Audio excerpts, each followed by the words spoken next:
Welcome to Thriving in Construction, where we share insights, inspire growth, and break down barriers in the construction industry. Welcome to Thriving in Construction, the podcast. Today's guest is someone who has redefined leadership, not just in words, but in action, across battlefields, boardrooms, and billion-dollar projects. Yes, Jennifer Vollbrecht.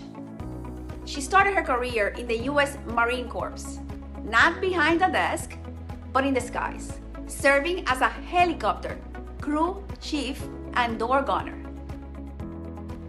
That same grit and mission focus carried her into a new battlefield, the construction and defense industries, where she now leads large capital asset projects through her firm, J. Vollbrecht Consulting. She's not only a certified PMP with 15 years of experience leading multidisciplinary teams, she's also a mother and a doctor in business administration, a nonprofit board member, and a relentless advocate for veteran entrepreneurs. Jennifer has built her reputation in some of the most demanding environments, from Department of Energy labs to Department of Defense programs, proving that leadership is not given, it's earned. We're so honored to have her with us today to talk about how she built her career, what it really takes to lead in complex industries, and how she continues to serve with purpose. Jennifer, welcome to Thriving in Construction. Let's dive in. Well, Jennifer, thank you so much for being here. We're so excited. The more I know about you, the more proud I feel of a woman that has had the courage to enter this industry and add the value that you have already in the 7 years you've been in business. But I'm super, super excited to, first of all, say thank you for your service, ma'am, because you're a veteran and you also had the courage to enter the Marines. So can you please tell us how do you make the decision to enter the Marines? When you did it, what were you thinking? What were you feeling? What got you to the? I think you have to have courage to decide that's my career. How do you take us through the process? Sure. So, thanks for having me today. So I joined the Marines in 2004, and I joined right out of high school. So if I go back to my early memories of when I was in high school, I remember September 11th, 9/11 being a significant day in my life where I learned about the military. I didn't know anything about the military before that. I didn't know a lot of different, words like terrorism or war. I hadn't lived through that. And so as a young teenager, I was just very drawn to the idea of serving and of serving my country in a very I guess in a very patriotic way. So my intentions were to serve my country, to do something that I was really proud of, and then maybe figure out my career along the way. I didn't have a lot of career aspirations at the time as a teenager. I really just wanted to be a Marine and be entrenched in the military and in that environment. And as I reflect a little bit, it really did help me to grow up. Right out of high school, I joined when I was 18 years old, and I turned 20 in Iraq on my first deployment. And so I grew up really fast, and in a real life environment. I flew on CH-46 helicopters. I was a crew chief on helicopters, and so I was doing something that couldn't have been more different than my childhood. And it was an adventure. During that time, I served for 5 years, from 2004 to 2009. And you came out of there alive. Yes. I Yes. mean, And with an education and ready to, kind of start my career. That was my first step, was being in the Marines. But I feel like after I got out was, when I really started to understand my potential. awesome. And you have multiple degrees. Can you tell us which ones? Yes. So while I was in the Marines, I got my bachelor's degree in aeronautics. And I did that because I was working in that field and it seemed like a very natural progression. So I got my degree in aeronautics.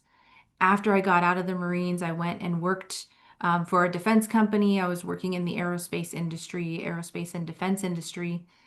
And that was when I discovered project management. And at that time, I was kind of progressing in my career and decided to get an MBA. And so I got my master's in business while I was working in the defense industry. And then fast forward, I had children, I had a family, I had my career. And then in 2019, I decided to start my company, J. Vollbrecht Consulting. And the same year that I started the company, I started my journey towards a doctorate degree. And so I ended up, I finished that degree, my doctorate in business. It's a DBA, Doctorate in Business Administration. And I finished that around, I think it was 2022, and I wrote my dissertation on women entrepreneurs. And I was very fascinated by the lived experience of women entrepreneurs and just how they pour into their communities, and how a lot of the businesses that we women entrepreneurs create is from seeing a need in our own community and really feeling like we had a solution. So it was a Yeah. really fascinating study. Beautiful. I did not know that. So another congratulations. But I also learned just recently talking to you about your book, a book that you wrote just to precisely probably to share an impact the military has had in your life with someone that you love very deeply. Tell us more about that, please. Yes. So last year in 2024, I published a book called My Mom is a Veteran, and it's a graphic novel for children. And the reason that I wrote because it was so special to me, was that I got out of the Marines in 2009, and then I had my children in 2014 and 15. And so I was out of the military. I was a veteran by the time I had children. And I felt like being a veteran is something that was so important to me as a person and my identity. And I wanted to share that with my children. I wanted them to know why I joined, what I did while I was in. I wanted to tell them that story, the missions that I went on and what I supported, and all about the helicopter that I flew on. And then I also wanted to share with them mine and my husband, who was also a Marine, but our core values as a family, as veterans, and as people who are drawn to a life of service. And so it was something that was deeply important to me, and deeply connecting with who I am and how I connect with my children. And so I published the book in 2024, and it was just a really great experience sharing it with them, but also sharing it with my community and others who didn't know my story. So And who are you? What are your values?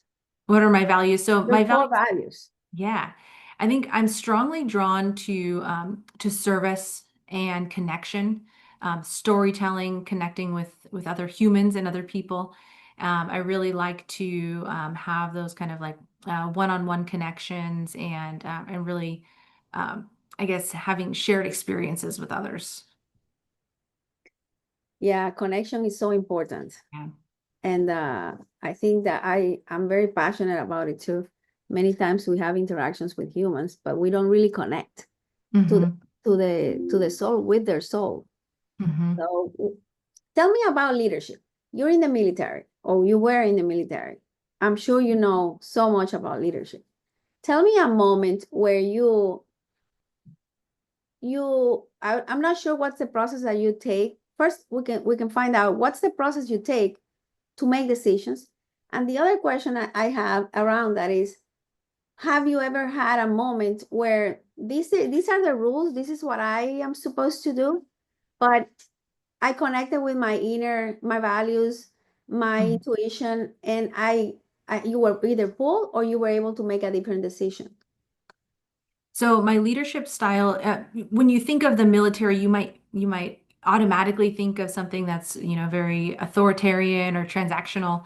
But my leadership style as an individual, I think I'm much more on the inspirational side, where I feel like, especially with my team, with my company, with J. Vollbrecht Consulting, and my leadership style has grown a lot in the past several years, where I realize that the people around me have such great ideas and great solutions, and so my leadership style has grown and evolved over the years, and today it's a little bit more inspirational, like what ideas do you have and how would you solve this problem, and really allowing other people to grow in my presence.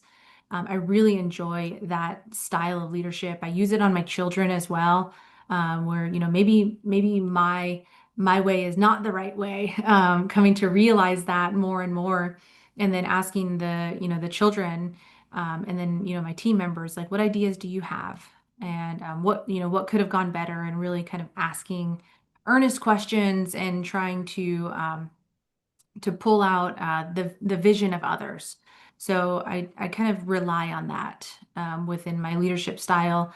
I try to stay focused on the big picture and the strategy. Where are we headed, and where do we want to go?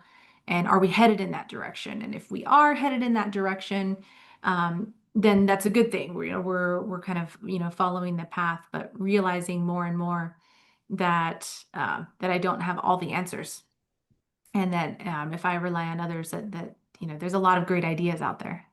Absolutely. That's leadership too. Yeah. So clarity. I hear you talk about clarity. You didn't say the word clarity, but it looks to me that it's important in your leadership style. Can you take us through the process? How do you define clarity in your life, your personal life, or in your business? Where you want to go? Do you have a process? Do you have a system? How do you do it?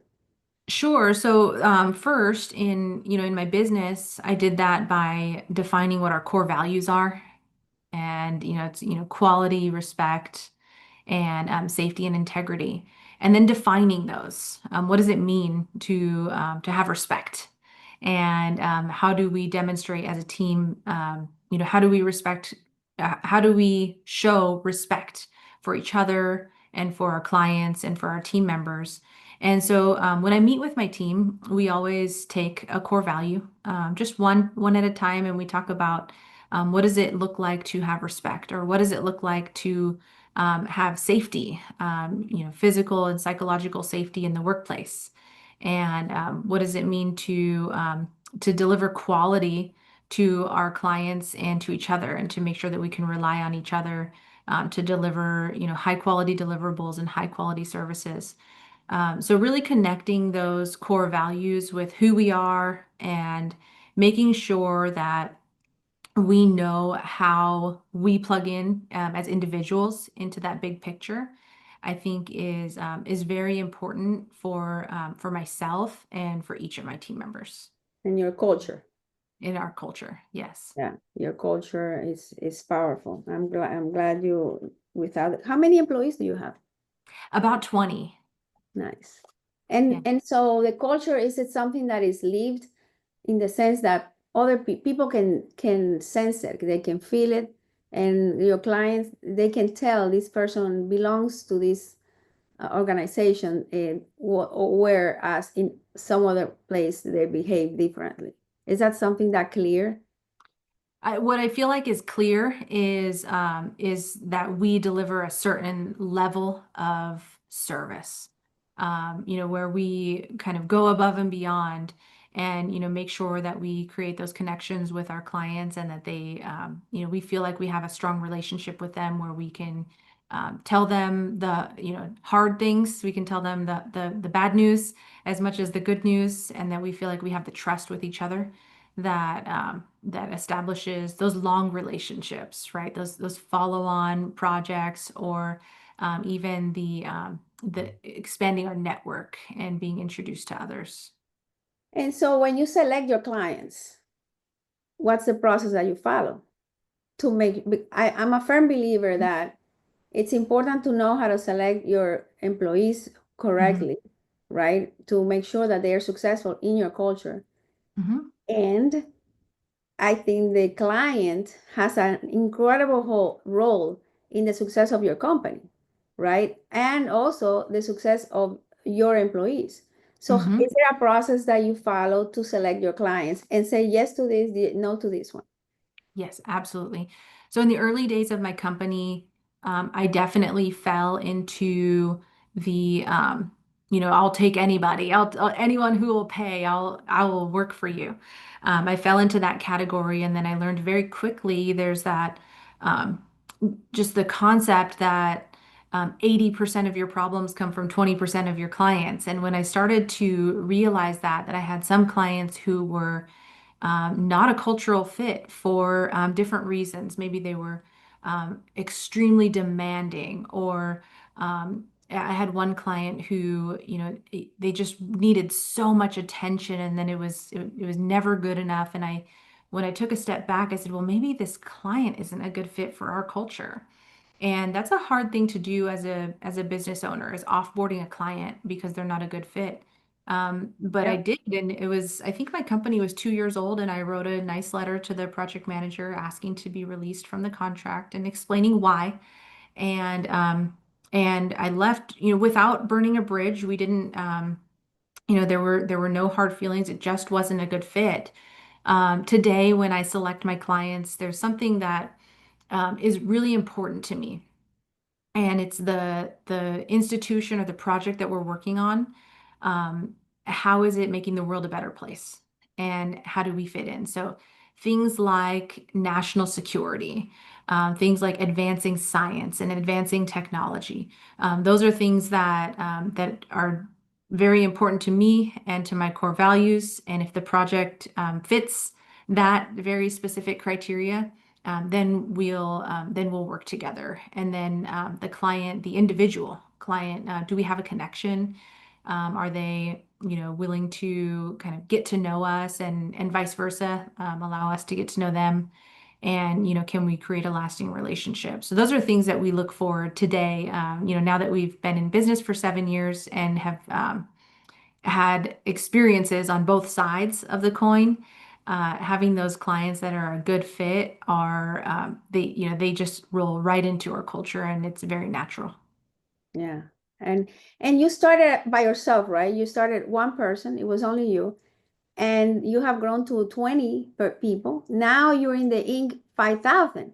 And I want to ask you, what's the biggest mindset shift that you had from being an operator, one person, to Hmm. now handling 20 people and being selective with clients? What's been the mindset shifts? Typically, I believe there's a point of struggle where we have to change our identity, and it's Hmm. hard to do it. Can you tell us, if I'm not sure if you have that clarity, but if you do, can you share what changed in you? What was happening that made you force you to change? Because change Hmm. is not necessarily easy. I did, and it was very difficult, and it didn't happen overnight. It definitely, it took probably a few years for me to transform my identity from Jen, the project manager, to Jen, the CEO. And I did set about that transition very intentionally. When I realized that I was growing a business, and that was going to be bigger than myself. And when I realized that, I at first I got maybe a little self-conscious. What makes me qualified? Well, I got over that. I got through that and said, you know what? I have a vision, and I have a team, and I have clients, and they're counting on me to build this enterprise, and to set us in the right direction. And so I started to transform from the person working directly with the clients into the CEO, and the person who is leading the team, who's selecting the clients, and really setting our strategic direction. It took years. It took a lot of, I read a lot of books. I went to a lot of coaching. I got involved in some veteran entrepreneurship groups, one group called the CEO Circle, and it's put on by Syracuse University. And And it's really just some excellent training, executive training, and all about envisioning yourself as a CEO. Yeah. When I was the operator and my business was, just me plus maybe one or two people, I attended a dinner. It was a gala dinner in Texas, and it was for the Inc. 5000. And it was a subset of the Inc. 5000. It was the Vet 100, which is the top 100 veteran-owned companies. And I remember sitting at the dinner and thinking, I could walk across that stage one day. And I had that realization, and I hired a coach and said, hey, my goal is to be on the Vet 100. And 3 or 4 years from now, what do I need to do?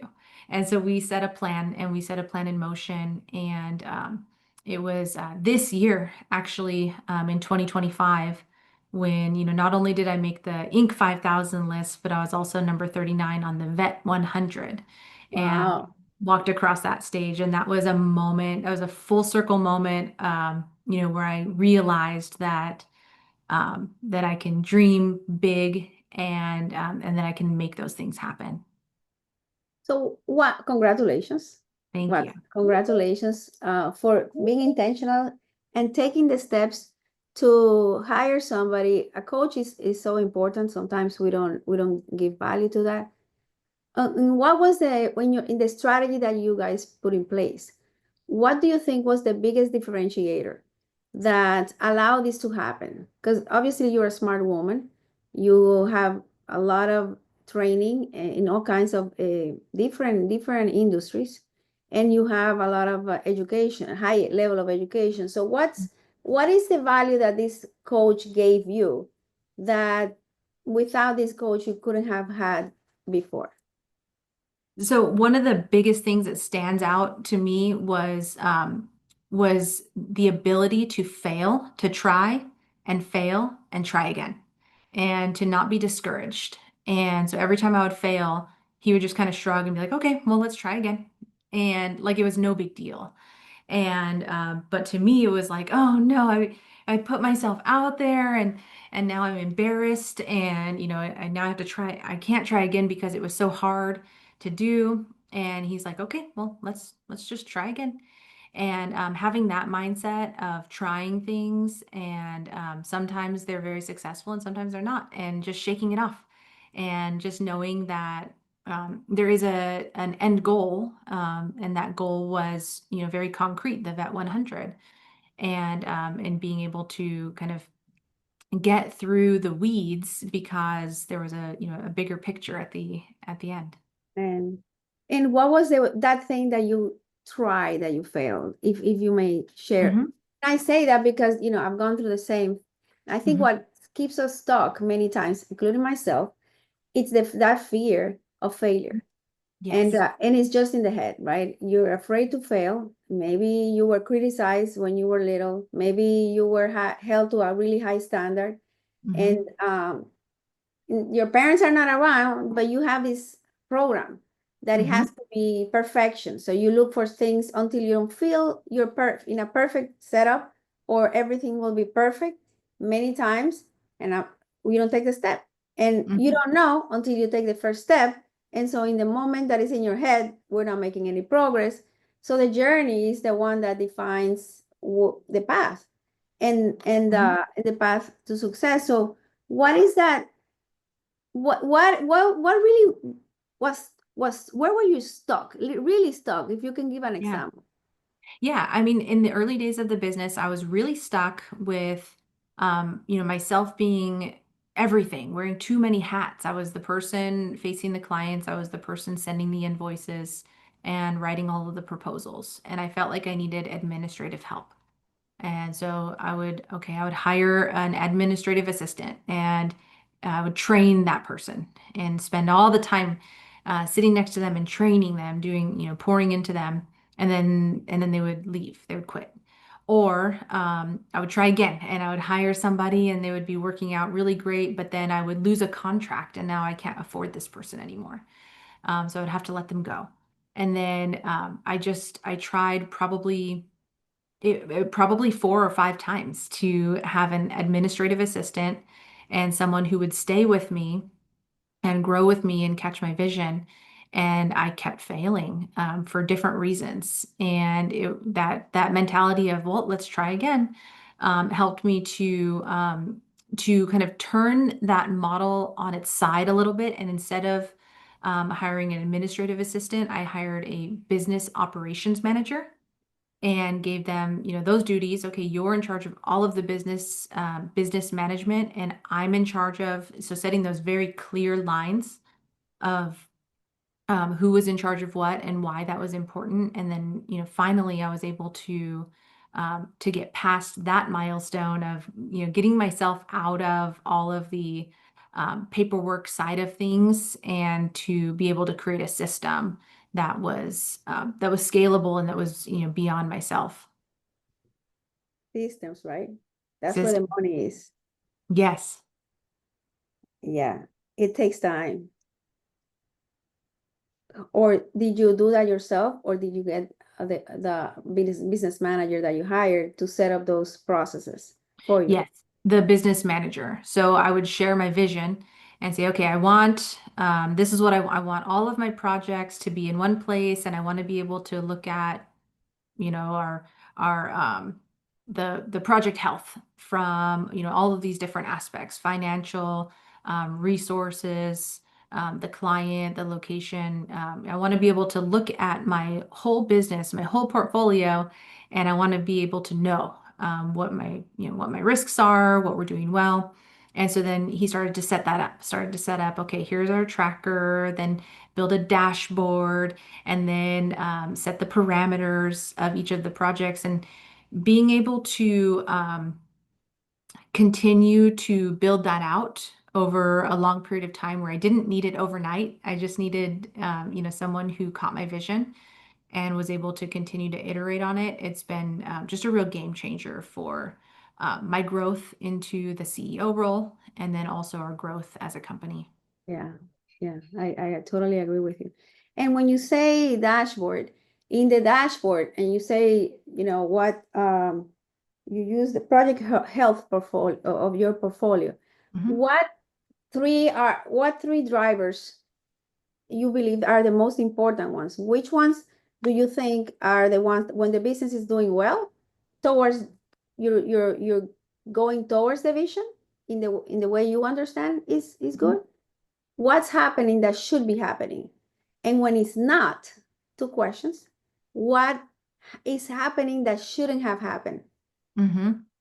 So when things are going well, there's some key performance indicators that we look at. One is the client. Are they happy? Are we engaged? Are we talking on a regular basis and they're giving us critical feedback? So client health, my resources, the people who are working on the project, are they happy and engaged? Are they bringing new ideas and performing, above and beyond and according to our culture? And then finally is in the scheme of our portfolio, does this project fit who we are as a company and where we think we're headed? Is the project a good fit? And almost 100% of the time, when things are not going well, one of those things that I just mentioned, one of those things is out of alignment. Maybe the person is unengaged, or maybe the client is unhappy, but they didn't feel like they could share that with us. Or in the case of offboarding a client, maybe they were not a good fit. So those three things, when they're in alignment, things are going well and we're growing. And that makes sense, and it probably shows in your numbers, financially speaking, in your financial reports. But sometimes we as business owners, when an employee is not engaged the way you described, or probably the client, and so we're talking expansion. Now you have multiple projects. What are the drivers that give you a hint? Because maybe you don't know and what's happening, because nobody shared that with you. Sometimes we don't know. We're the last ones to find out. But it seems that you put an effort in having something in your company that is going to reveal if an employee is not engaged, connected, or happy. Same thing with the client. But is there an instance that you say, I missed this, or maybe perhaps you looked at the financials and of a project that you understood it should deliver this revenue or profit, and it's not coming through? Is there something that a question that you ask? Do you take time to dive deep, talk to the client? How do you do surgery? Yes. So some things that I look at as indicators, maybe the period of performance is coming to an end and the client hasn't reached out to me, or even the performer hasn't reached out and said, "Hey, are we continuing this?" So allowing a project to come to an end without talking about the next steps. Sometimes that's an indicator that maybe my resource, maybe my team member is not as engaged as they could be, because in a typical engagement with my company, my client is making sure that we have our extensions in place and that our resources are still available. So that's a sign that maybe something's not healthy. And then I do regular check-ins with our clients. How are things going? If maybe the client is not very responsive, or I'm not getting feedback, those are things that make me go, oh, maybe I need to go visit, or maybe I need to pick up the phone if I'm not getting a lot of responses. So I try to treat each person and each project individually, but I have, from experience, I know kind of what the symptoms are, that things might be headed in a direction, and then maybe I can get in there and influence things before they go off the rails. Yeah, definitely. I'm sure you with the experience that you have, you've done this work yourself, so Mhm. you have put some guardrails in place. So working with agencies like DOE and DOD, do you find a difference between the two? I mean, at the core, I think the mission is so similar. And being in the Marine Corps, my military background, that kind of direct tie to the mission is very similar. The differences are maybe in the types of the mission. So, national security versus science. So, you can take national security as something that's very rigid. It's very disciplined and structured, because there are operators, and the products need to perform when it's time to perform in the defense industry. In the science and technology arena, it's a little bit more academic. It's a little bit less rigid, because I don't know if the science is going to work. We're not sure what we're going to discover. And so in this research and development phase, it's a little bit more loose, and maybe a little bit more academic, a more learning environment. And so that's kind of fun too. They're both very satisfying and fun for their own specific reasons.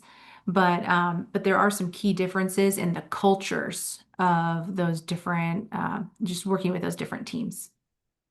And so as a minority owned business, you are certified as a veteran, I presume. Yes. Yes, and you get probably do you also have the 8A? Yes. Yeah, and so how do you see how has that program been for you, for the success of your company, opening a door?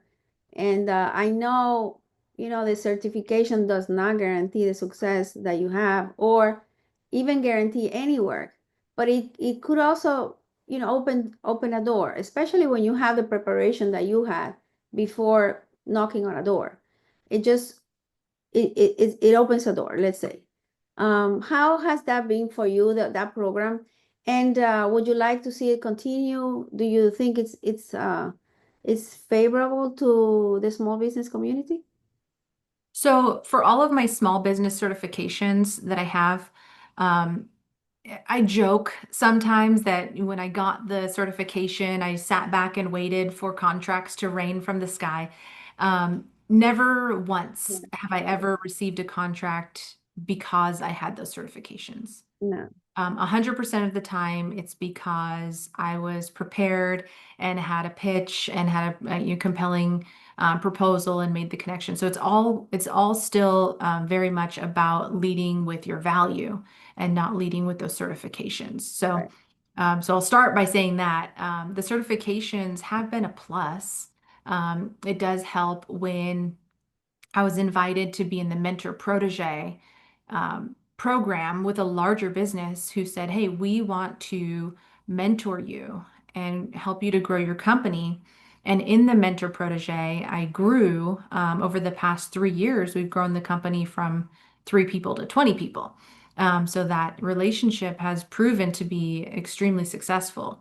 Those certifications are, a lot of the reason why I was invited to be in the mentor protege. But more importantly than the certifications, it was about, what we've built and the vision and the culture and the preparation that we put in. So would I like to see the program continue? Yes, absolutely. I think it's a very powerful tool for small businesses to be able to partner with larger businesses and to partner directly with the federal government and be able to just really showcase our unique skills and our unique business propositions that are extremely valuable, but sometimes harder to get a foothold when you're in the minority or when you're very small in a big government contracting world. It can be it can be daunting or very intimidating to be in a room with those big companies. And so having those certifications does help.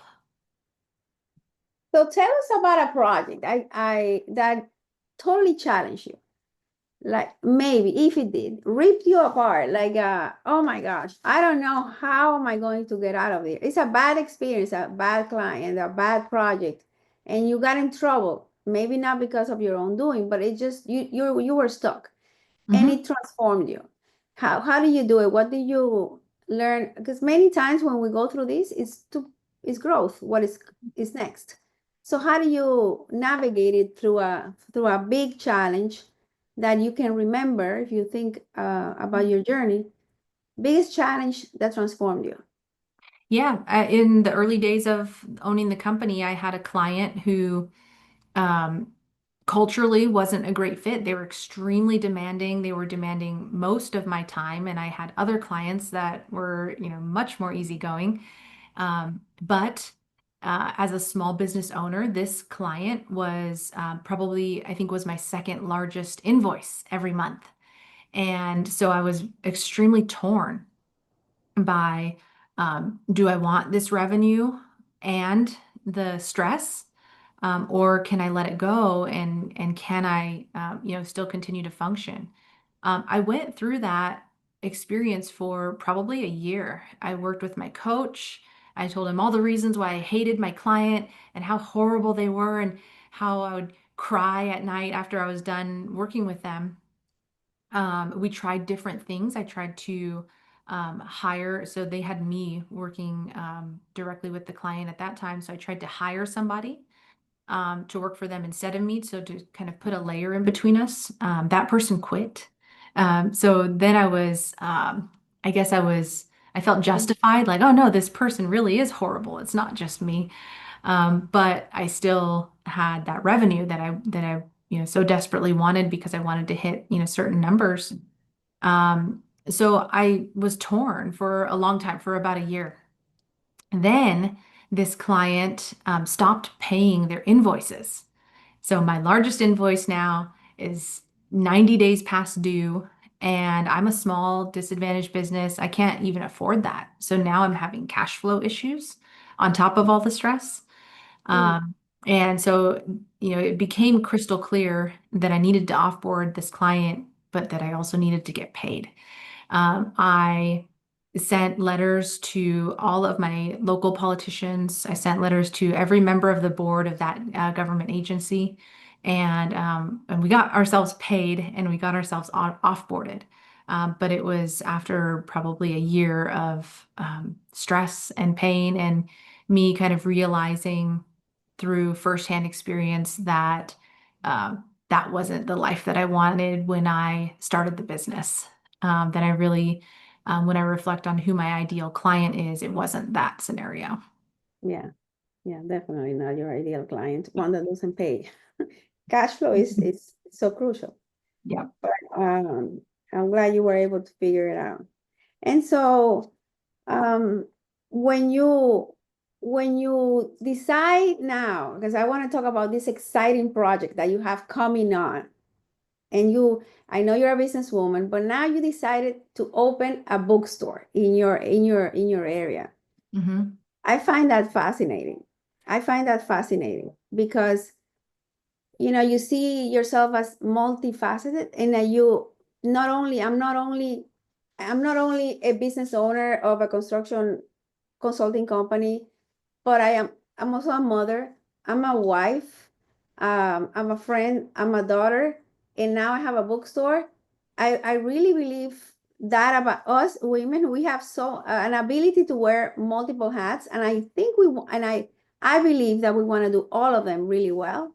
And Mhm. that's why I wrote this book called Be Who You Long For, because we have all these roles that I Mhm. believe we want to do great in all of them. And so, what part of your values is the bookstore fulfilling? What Yeah. part of yourself, the self, Mhm. is it fulfilling? Is it legacy? So I think it's part legacy and then part connection. So it's so deeply aligned with who I am because of the connection and the connection to the community. Like I mentioned in my dissertation earlier about women entrepreneurs who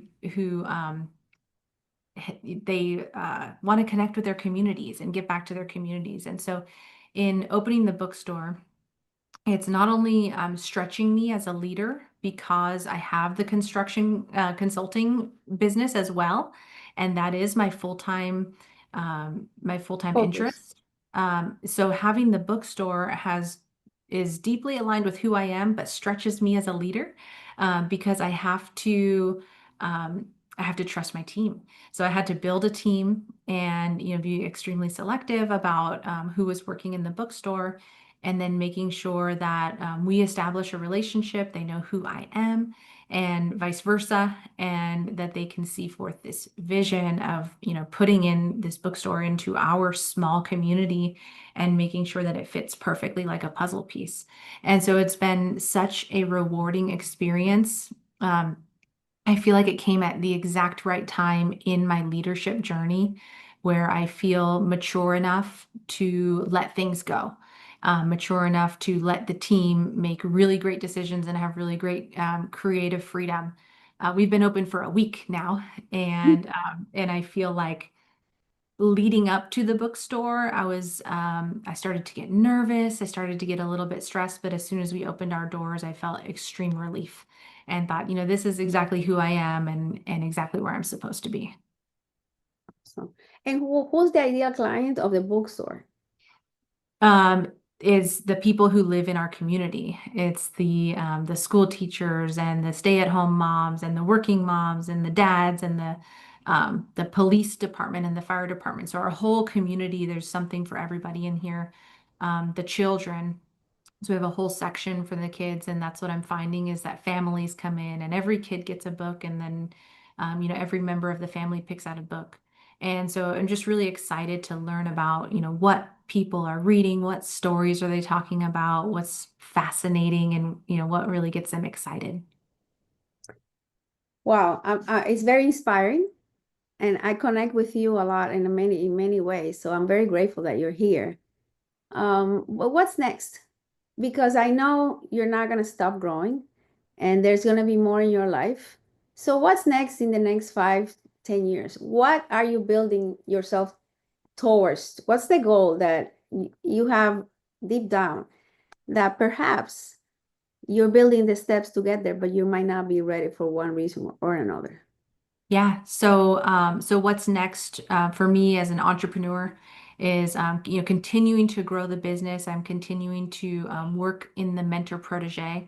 I'm in the protege program with Department of Energy. We're one of the national labs. The Lawrence Berkeley National Lab is my mentor. And so they're teaching me about how to grow as a contractor, as a government contractor, specifically within their agency. In the next 5 to 7 years, I plan to continue to grow the business and to do that through acquisitions.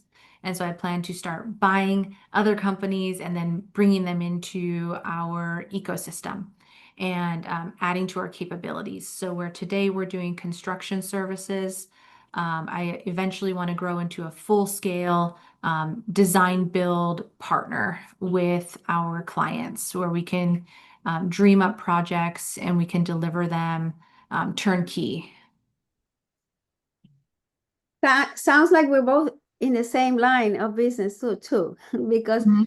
merger and acquisition is also an area for me. We've made a decision to go that route too, because isn't it hard to grow a business from scratch? So hard. Very hard. If I only knew Hmm. that would you start again? I'm grateful. My business has been it's a baby too, but Hmm. I've learned so much. It transformed me. Hmm. But knowing what I know today, I would have not started from scratch. I would have done an acquisition as well. Yeah. And I don't know because I've been reading a lot of books about that, Buy Then Build or The Main Street Millionaire. I've been reading a lot of books about acquiring operational businesses.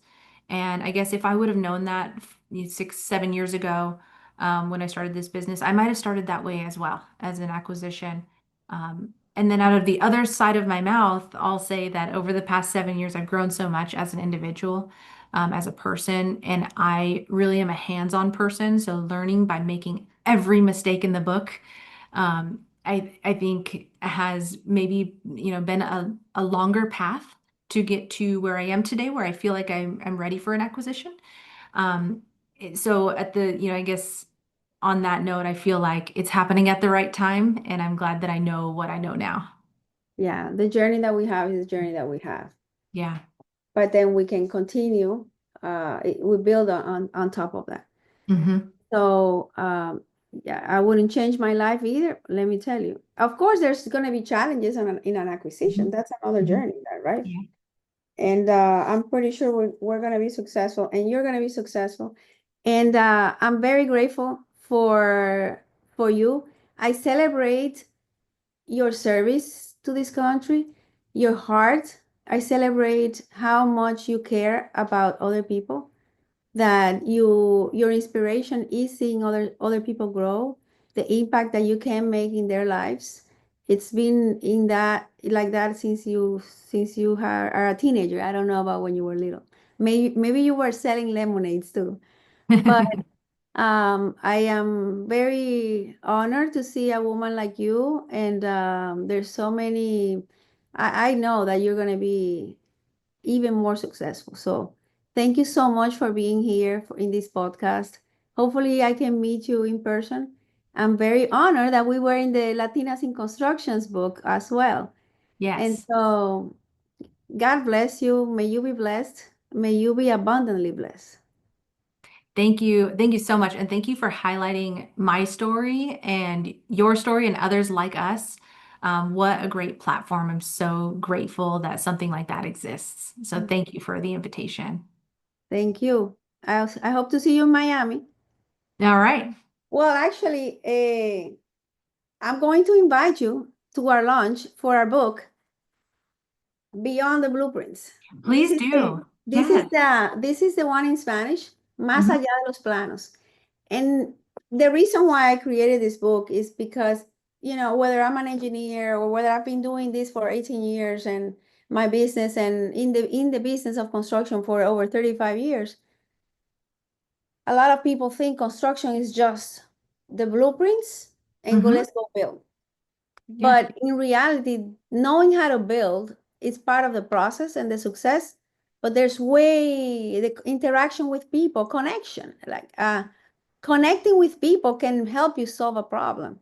Mhm. And many times we don't give it the value, human behavior, understanding the next person, the person you have in front of you.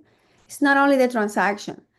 So one vision I have is to take construction from transactional to transcendental. I like that. And so, it's I think there's so many opportunities that we want to capture when we are interacting with in our projects. So I want to invite you, and we'll do it next year. So can't wait to see you in Miami. I look forward to it. Thank you so much. God bless you. Yeah. Thank you for joining us for this powerful conversation with Jennifer Vollbrecht. If you found this episode valuable, don't forget to like, subscribe, and share it with others in the construction industry. See you next time on Thriving in Construction, the podcast. Let's keep thriving together.